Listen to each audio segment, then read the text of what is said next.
Do you think the Fed is actually going to be able to get the indicators that they look at back down to 2%?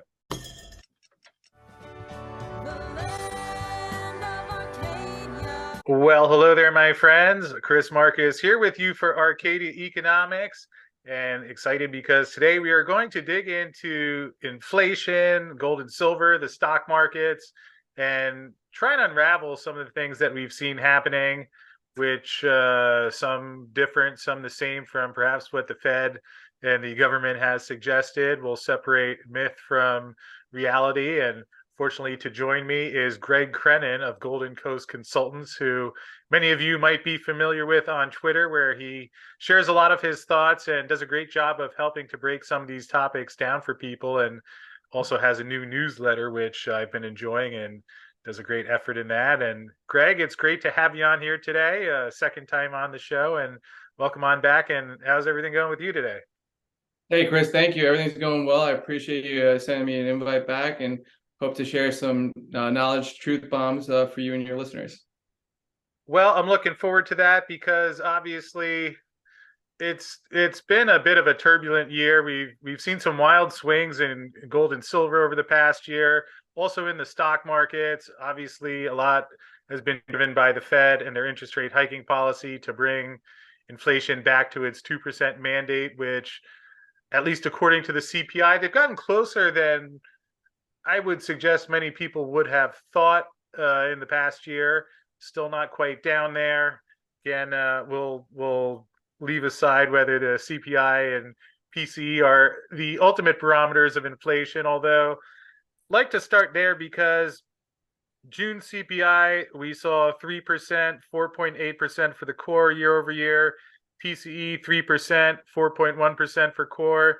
Shadow Stats has us at 10.8%, a bit higher than 2% mandate. But curious, because I know this is something that you dig into and cover quite a bit. Do you think the Fed is actually going to be able to get the indicators that they look at back down to 2%? So, great question, Chris.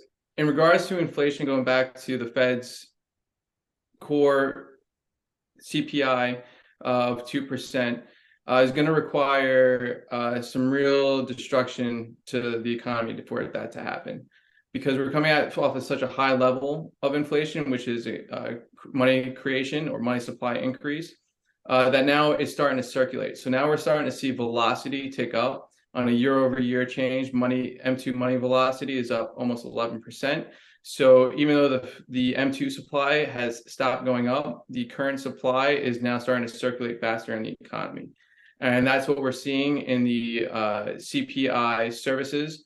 You're seeing that those prices are staying elevated. Really, the only thing that has come down in the CPI inflation reports has been energy. And that's just because energy came off such a high price last year, and that it's only measured on a year-over-year basis. So that's helped bring down the headline number. But if you actually break down the report, which I do, every month we're seeing somewhere between 5 and 10% increases across the board on things like food, energy, the price of new loans for cars, autos, shelters still rising. The owner's equivalent rent is still at 8%. So those are very high numbers and aren't slowing down. And this is after a year of raising interest rates, 500 basis points by the Federal Reserve. And you would think that those numbers, if you would look at the inflation chart recently, that the Fed raising the interest rates has basically kept the core inflation, ex food and energy, at 5%. So we really haven't come down over the past year or so. And if you go back to 2021, when inflation was deemed transitory by the Fed, the US dollar has now lost 17% in purchasing power. And that's purchasing power that you and I and your listeners will never get back, Chris. Yeah, and certainly if we take a look even further back, we have a chart here, 50 years going back, and interesting that it not been very often that the Feds actually hit that 2% mandate, even historically, let alone what we could expect going forward, given the conditions that are out there, let alone, as you point out, that a lot of the falling numbers based on falling oil price which makes you wonder if we do see the oil price tick back higher in the second half of the year, which I think there's a good case to be made that that could happen, throws another wrench into the equation of what do they do then if you Right. start. And the other thing is the interest rates do not really slow down the spending of money. You really have to destroy the money supply to really get inflation back down. When you look at previous, just over the past 20 years, the destruction really came from when the stock market declined in 2008 and in 2000 to 2002. And that's when the core PCE that the Fed deemed their 2% target back in 2000 started becoming achievable, basically.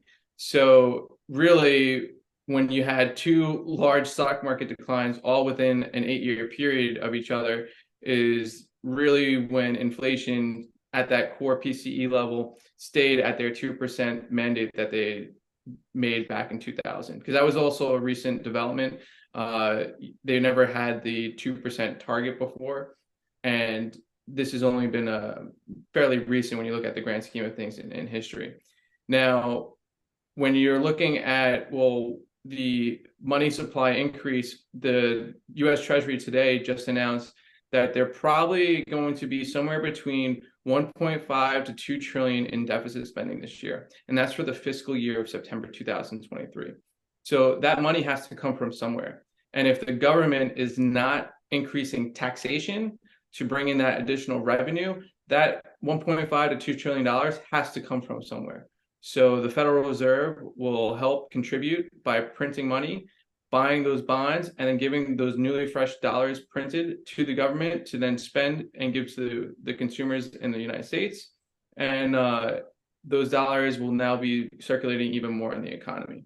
So the interest rates is one equation to slowing inflation, but is not the only real way of getting the inflation back down. Actually, in 1978, Jimmy Carter actually reduced the deficit and assigned Paul Volcker to the Fed, where they raised the interest rates. And then at that moment, actually the deficit went down as a percent of GDP. We actually have our debt going up, going to our GDP, which means that inflation is only going to be sticking around with us until at least some complete demand destruction. And if there isn't, we're going to be in this environment, which is what I've been calling for the past 3 years now, is stagflation, meaning that we're not maybe going to hyperinflation, but we're just going to get these nasty, moderate to high price increases with no end in sight, basically, until, drastic action is changed in the money supply. Yeah, it seems like quite an ideal course, perhaps different than what government officials are suggesting. And we'll touch on the recent downgrade of the U.S. debt, which Janet Yellen and White House, of course, disagree with. Although, do you see any way that it's avoidable that the Fed resorts back to QE? I mean, now we have the higher interest rates, we have debt getting reset at higher interest rates, and like you pointed out, there's seemingly no end in the borrowing, which is accelerating now. They don't talk about that much, but I mean, you wonder where it ends. And something you've been addressing on some of your Twitter commentaries is what is the tipping point? So two Yeah, questions: right, is there exactly. any way they avoid it, and what is the tipping point? So as far as I've been, collecting the data really since the 2019 repo crisis, is that the Federal Reserve continues to buy U.S. bonds, whether they're treasury bonds or mortgage-backed securities. These are government guaranteed bonds that the Federal Reserve has been buying. They have been basically nonstop since 2019. And even though the Fed's total balance sheet has been declining since last year, the Federal Reserve just recently on the last FOMC meeting, Jerome Powell has recommended that all banks use the discount window. And the discount window is another form of QE where the bank that may be distressed will sell their assets, which would be government-backed assets, to the Fed, and the Fed will in exchange give them the loan. They're also involved in the BTFP, which is another asset buying facility for the Federal Reserve, which was just created in March when Silicon Valley Bank collapsed. And to me, this is actually even worse than what the Fed was doing in the 2019 repo crisis and since, because this facility that the Fed has created has now told all the banks that if your bonds that you bought at 0% and 1% interest rates lost 40% in value, knowing now that interest rates are 5% today, and those bonds lost half their value, the Fed will give you 100 cents on the dollar, making you full again. So this basically took your asset. We're supposed to be destroying money supplies to stop inflation. And the Federal Reserve just said, hey, you know what? We'll give you 100 cents on the dollar and create more money. So like that bad investment that you made, it's like it's never even happened. And as you can see on the date here on July 26th, it just hit a new record high, which means that banks are still borrowing from the Fed, and they're unloading more of their worthless bonds, especially now that interest rates are even higher across the board. The 10-year now is over 4%, which is going to cause some turmoil in the markets. And this is not going to be good for the Fed and for the government, because the money to pay the interest on the debt has to come from somewhere. And if they're not raising taxes on you, I, and your listeners, then that money has to come from somewhere. And based on everything that we're seeing, I believe that most of the money is going to be coming from the Federal Reserve. And with all that said, do you think that we're going to be seeing more of what we saw earlier this year in terms of banks? Obviously, a lot of the mortgage and treasury debt with the higher rates losing value. Some have said that it's just a couple of banks that were mismanaged. Although, what's your thoughts on whether we are likely to see more banking issues going forward? I think there will be more banking mergers and closes, because what happened is that a lot of the assets that are on the books of these banks are now worthless because the interest rates are so high. So that means they're insolvent, and you're going to need banks to buy up more the little guys, unless it's a bigger bank, which will need like a Silicon Valley Bank, which will need whether it's an official bailout or an indirect bailout. But there is definitely some banking turmoil, and with interest rates staying higher for longer, it's definitely going to pose an issue in the banking sector. What the yield curve is telling us is it's tightening the ability for banks to lend, meaning like, why would the banks write you a loan today when they can get a better return in the debt markets? So that means the credit conditions tighten, which then is supposed to cut off the supply of the money going into the economy, which is supposed to bring down demand. And I think that's one of the things is that works with a lag. And one of the things I'll give Jerome Powell credit for is that monetary policy does work with a lag. So those credit and loan tightening conditions, we're just starting to see the effects of that in the economy now. Yeah, and we did get the Senior Loan Officer Opinion Survey, or the SLOOS as it is known, that came out earlier this week, showed that U.S. banks report tighter credit, weaker loan demand. So certainly agree with what you're mentioning there. Another thing that happened earlier this week is that we also had a downgrade of U.S. debt. White House saying it defies reality to downgrade the U.S. at the moment when President Biden has delivered the strongest recovery of any major economy in the world. Thought it was kind of clever that they're referring to this as the Trump downgrade, because it's a direct result of the extreme Make America Great Republican agenda. I don't know if this is the Trump or Biden downgrade, whatever you want to call it. I mean, a lot of these things have been going on for both parties for a long time, but in addition definitely both parties have increased government spending since we went off the gold standard 52 years ago this month. But the issue is that the downgrade happened under President Biden's watch. He has created massive amounts of deficit spending, which he didn't have to sign those deficit spending bills to include in infrastructure, clean energy. All those trillions of dollars were printed after COVID, so it was non-emergency funding that was printed.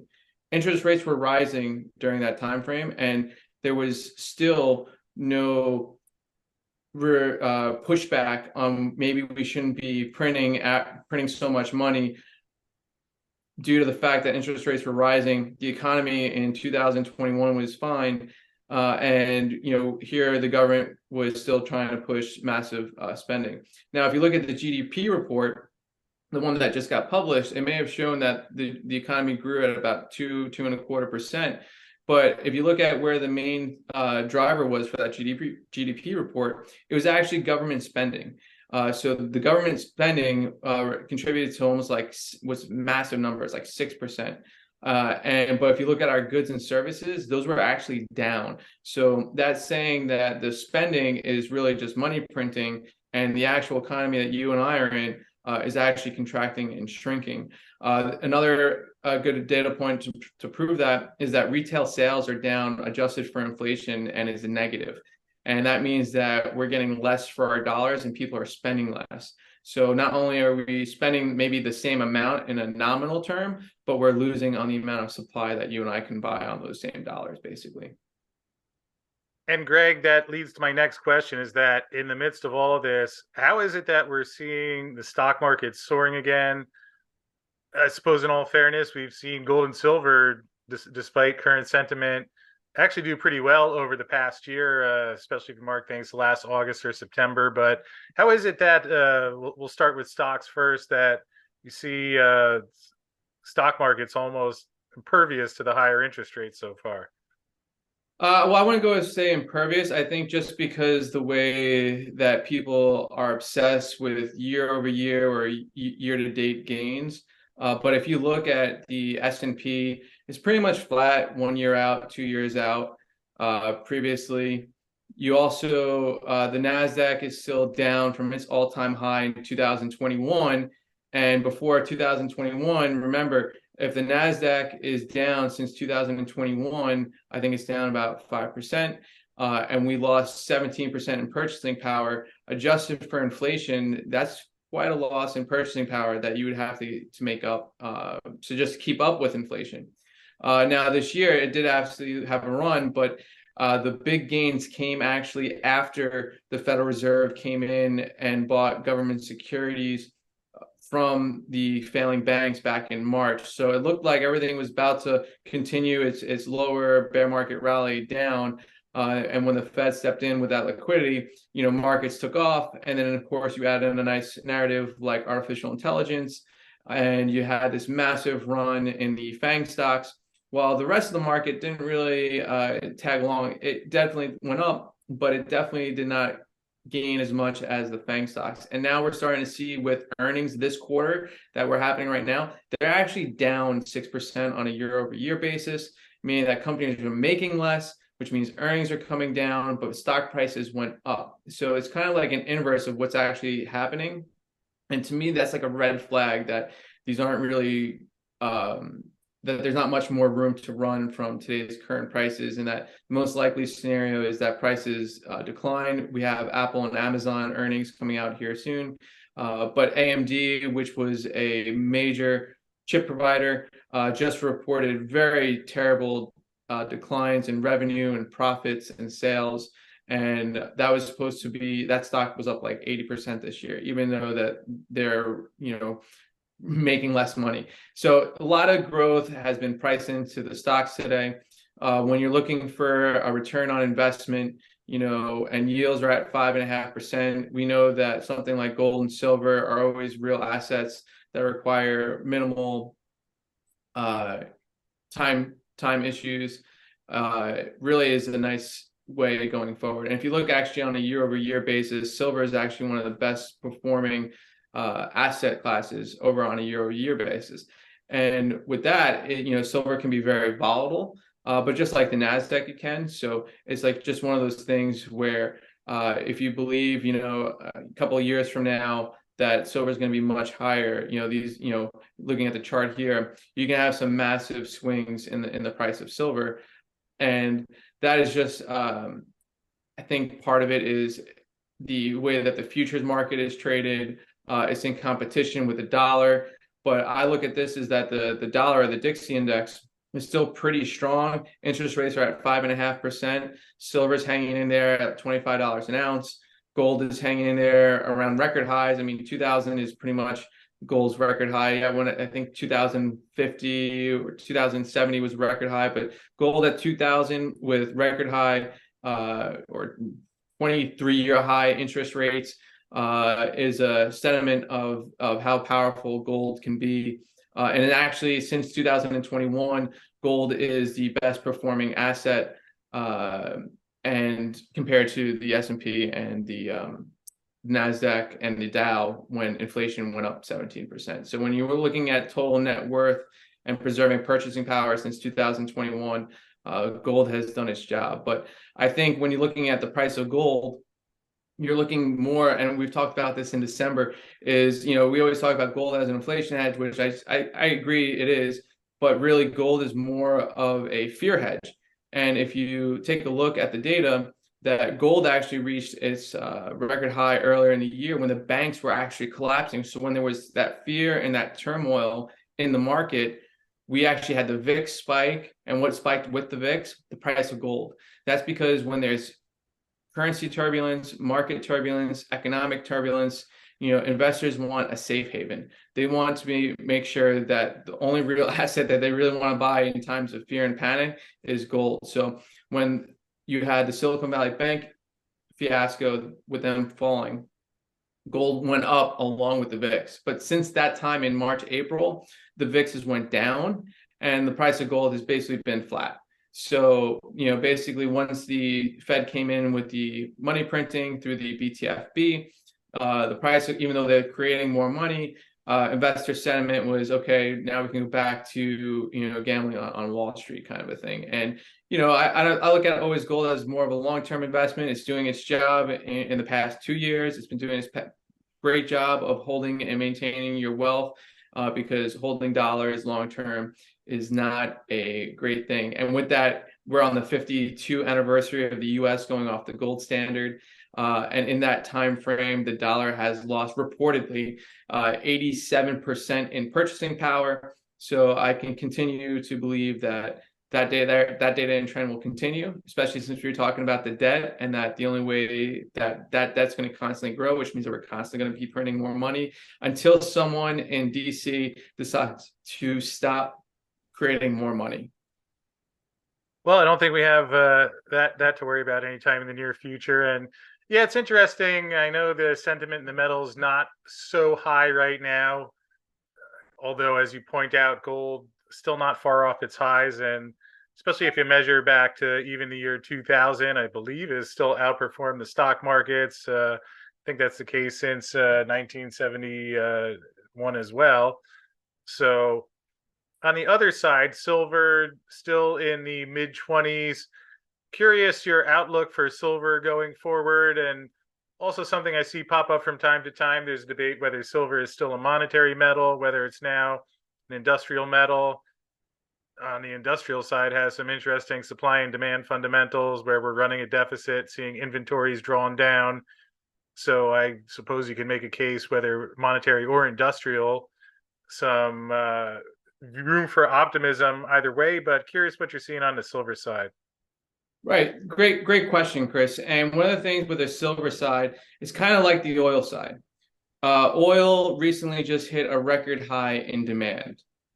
And the SPR just reached one of its lowest levels dating back a couple of decades. But yet the price of oil is still only like $80 a barrel. This is with, geopolitical concerns, the two I just mentioned, but yet oil is still at $80 a barrel. And when I look at the price of silver, I kind of look at it in the same way. We know demand is strong. Silver is needed for the clean energy that most world governments are pushing, which silver didn't have until the most recent, 5 years or so, because we never had government push such clean energy before. The monetary bonus of silver, the general command and awareness of precious metals in general, I think that's starting to come back. Recently, it was just reported that millennials actually own more gold than baby boomers do, meaning that I think people are starting to be aware. More educated people are becoming aware. There's more people putting out information like on this podcast. And when I look at the overall trend, I mean, just like oil is like silver, we look at the price on Wall Street and we go, how can this be? Because the price on Wall Street is not the price that we get and will be in the future. Now, unless there was like some sort of catastrophic event like 2020, maybe a massive global margin call like a 2008, if we just kind of continue on this path, gold and silver should be really great assets. And then if one of those two events, black swan events, did happen again, I would try and find as much to get a nice discount and a rebound on those metals, basically.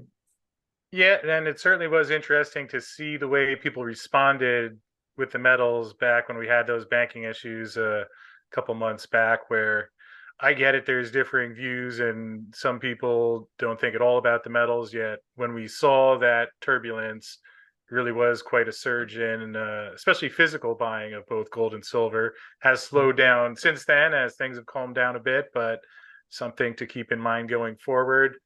And with that said, Greg, I sure appreciate everything that you shared here today. You do a great job of laying things out. And I'll mention again that you have a new journal that you're putting out, and perhaps you could tell people where they can find you if they'd like to interact with you on Twitter or get access to some of your research. Great. So I'm on Twitter at Golden Coast Consultants, as well as the Coastal Journal. The Coastal Journal is a new news platform that I would like to expand. I'm trying to bring education, information of what's going on with economics and the economy. Obviously, with the debt downgrade, there's going to be even more questions that people are going to be seeing today. And I want to try and bring the most accurate economic breakdown for the most common person out there, so that just the average American can pick up one of the articles from the Coastal Journal and understand what's going on without having a PhD in economics. Well, I certainly appreciate that, Greg, because especially a lot of the things that the Fed does get quite technical, and you have a good handle on the markets, but also ability to write in a way that people can understand. So I'll put the links to both of those in the description field below, and certainly would recommend for people to take a look at that. And also, again, you can interact with Greg on Twitter, where shares a lot and is pretty active. So Greg, thanks so much again for being here. It's great to catch up with you again. I love the backdrop, matches your suit, and just nice to talk with you and make sense out of some of these things that are going on, especially at a time where I know that's really helpful for people. So thank you for being here, and we'll have to do this again soon. I can't wait. Thank you, Chris.